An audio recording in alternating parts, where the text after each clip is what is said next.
बिस्मिल्लाहिर्रहमानिर्रहीम। आज का हमारा जो लेक्चर है वो जिस टॉपिक के ऊपर है उस टॉपिक का हमारा नाम है इलेक्ट्रॉन ट्रांसपोर्ट चेन यानी कि ईटीसी। इलेक्ट्रॉन ट्रांसपोर्ट चेन भी जो है लॉन्ग क्वेश्चन के हवाले से बहुत ज्यादा इंपॉर्टेंट है।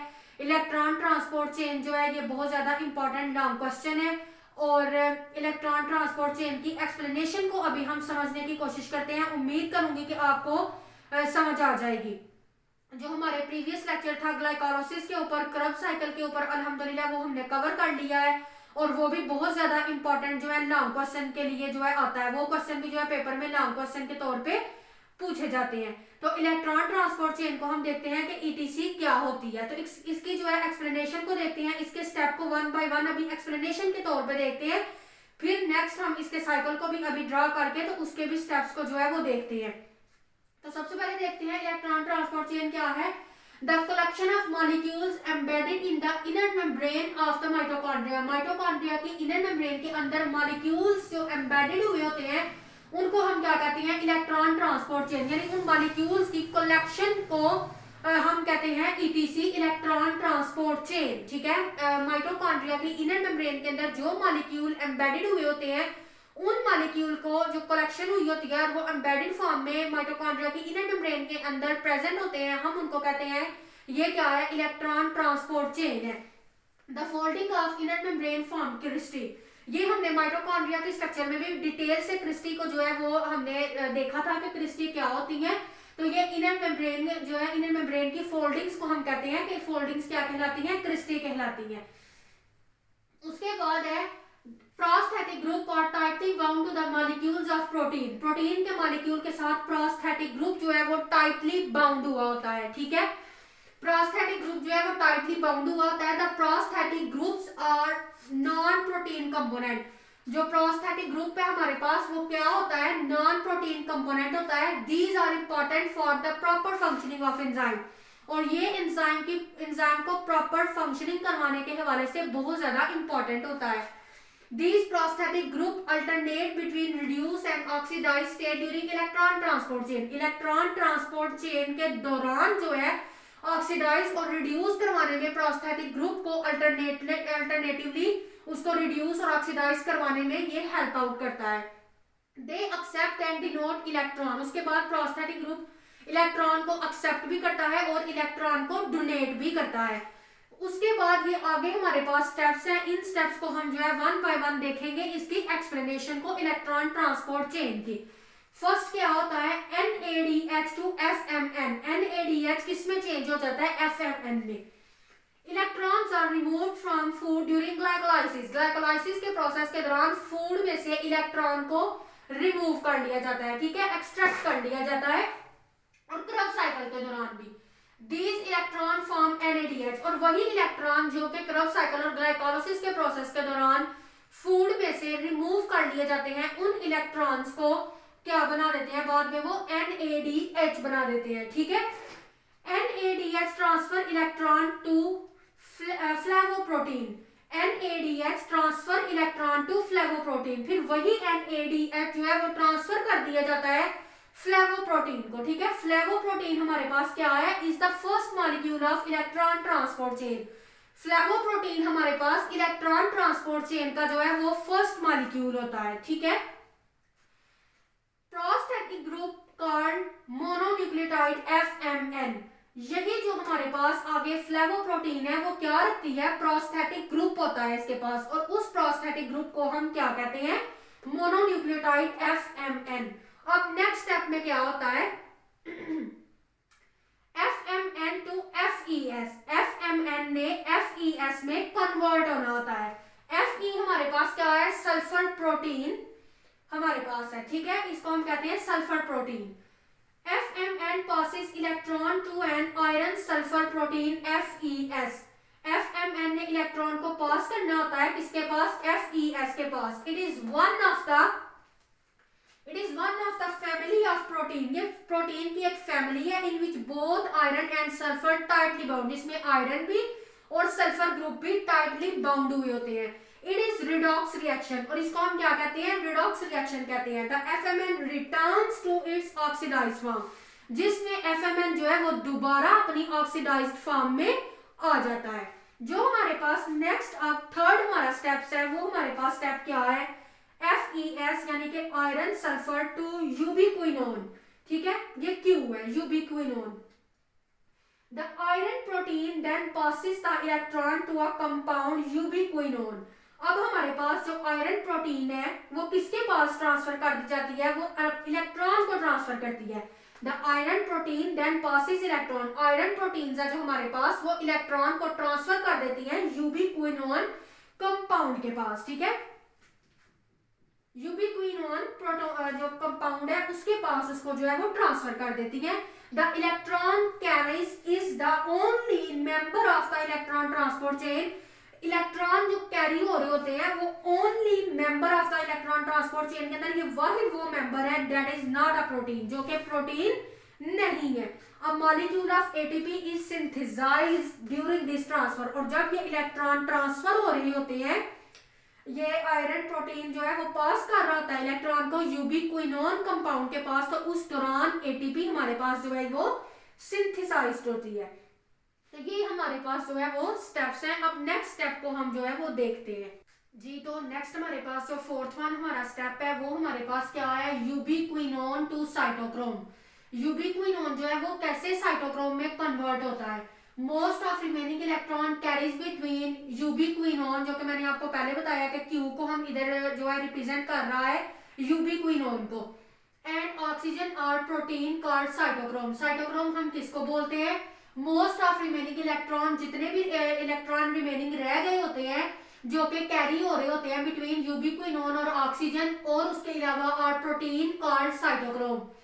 This there prosthetic group is called heme group. इनके प्रोस्थेटिक ग्रुप को क्या कहते हैं, हीम ग्रुप कहते हैं।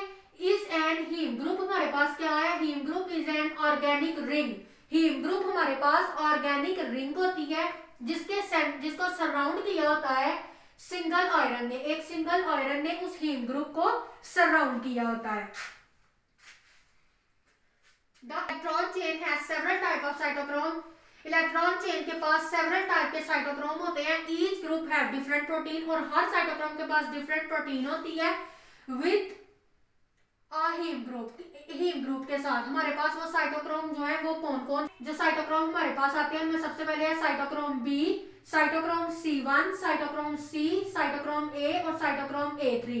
जो लास्ट वाला हमारा साइटोक्रोम A3 है वो क्या करता है, the last cytochrome pass electron to oxygen. ये इलेक्ट्रॉन को ऑक्सीजन के पास जो है वो ट्रांसफर कर रहा होता है।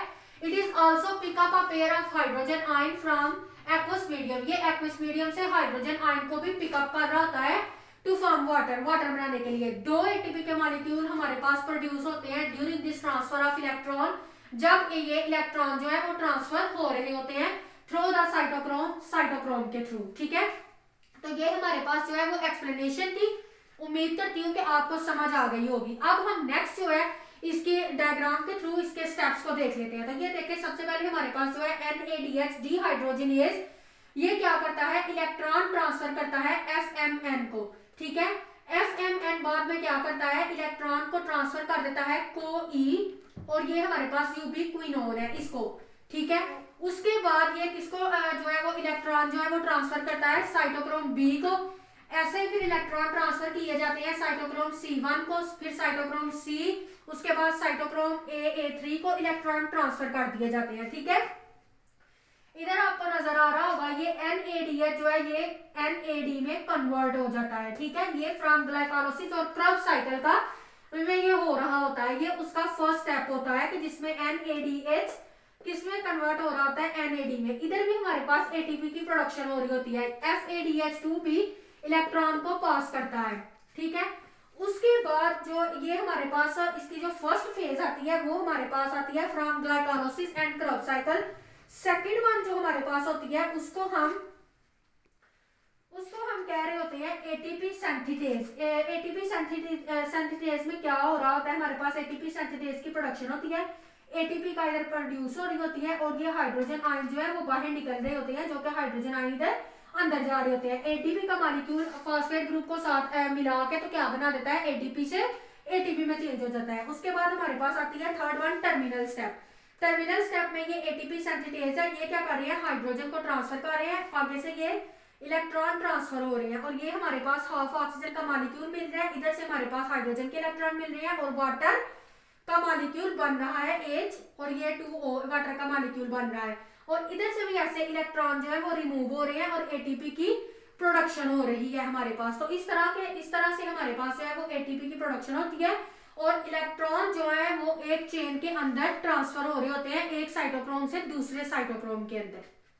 तो नेक्स्ट हमारा जो है वो छोटा सा एक टॉपिक है कि FADH2 कैसे as a alternative source of energy है।